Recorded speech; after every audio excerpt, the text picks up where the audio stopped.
άρθρα 91. Στο στούντιο τώρα του SBC παραμένει κοντά μου ο κύριος Κωστής Παπαδημητρακόπουλος, είναι ο πρόεδρος και διευθύνοντας σύμβουλος της Globo. Είχαμε μείνει, κύριε Παπαδημητρακόπουλε, στο 2012. Ένα έτος αβέβαιο, με την αβεβαιότητα να επικρατεί. Ένα έτος που σίγουρα θα δούμε ένα νέο χάρτη στο σύνολο της Ευρώπης. Το θέμα είναι η Globo πόσο καλά έχει θωρακιστεί για να ανταπεξέλθει. Ξεκινώντας από το 2011 και με όλη αυτή την ανάπτυξη που έχουμε κάνει σε διεθνές επίπεδο, η Globo πια έχει τοποθετηθεί σε αγορές οι οποίες είναι πραγματικά ετερογενείς, που δεν χαρακτηρίζονται από τον ίδιο κύκλο πολιτικών εξελίξεων ή χρηματοοικονομικών εξελίξεων. Οπότε αυτό μας δίνει μια σχετική βεβαιότητα ότι τουλάχιστον σε γεωπολιτικό επίπεδο είμαστε κάπως diversified. Από την άλλη μεριά, το προϊόν το οποίο έχουμε αυτή τη στιγμή, το οποίο κοιτάζει και αναπτυσσόμενες περιοχές αλλά και ανεπτυγμένες περιοχές, μας δίνει επίσης μία διαφοροποίηση και μία σιγουριά ότι η αύξηση της χρήσης των κινητών τηλεφώνων και μάλιστα του mobile internet, η αύξηση της χρήσης των smartphones, η ανάγκη των επιχειρήσεων να γίνουν πιο αποτελεσματικές και πιο γρήγορες με την νέα έννοια που μπαίνει πια στην επιχείρηση που λέγεται Enterprise Mobility, δημιουργεί μια ανάγκη, καταναλωτική ανάγκη, που μας βρίσκει εμάς σε μια πάρα πολύ καλή θέση του να προσεγγίσουμε αυτές τις αγορές.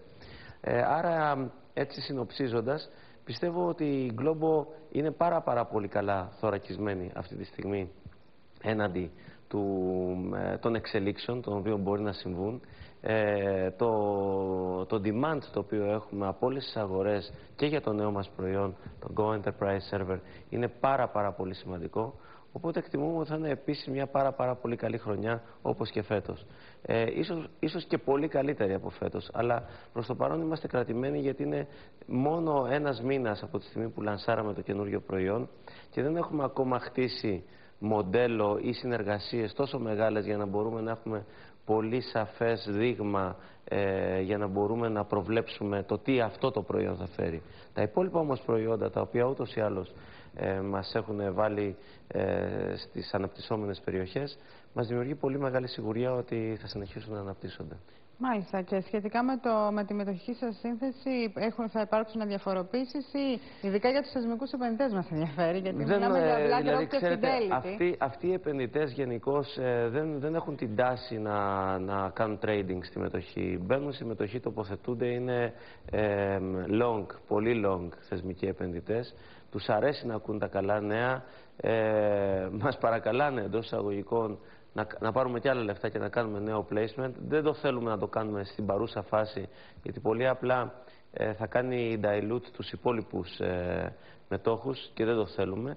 Και μάλιστα όταν ο στόχος των αναλυτών, αυτή τη στιγμή καλυπτόμαστε από 3 αναλυτές στο ΣΥ του Λονδίνου, ο στόχος για τη μετοχή μας είναι μεταξύ 70 και 100 πένες. Και είμαστε σήμερα στις 21 και αυτά με τα στοιχεία του 2011.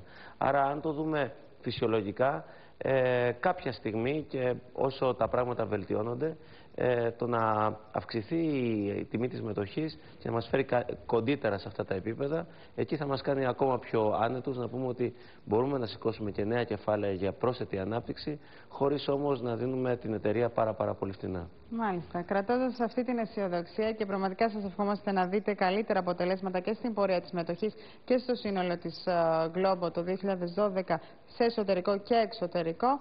Να σας ευχαριστώ πάρα πολύ για τον χρόνο που μας διαθέσατε να βρίσκεστε. Χρόνια πολλά. Χρόνια πολλά, καλές γιορτές και πάντα επιτυχίες και ακόμα καλύτερα αποτελέσματα για την εταιρεία σας. Μάλιστα.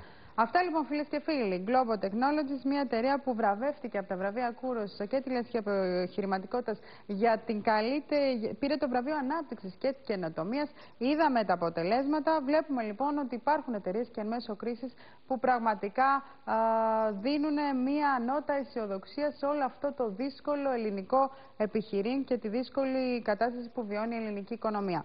Εμείς σε αυτό το σημείο περνάμε σε ένα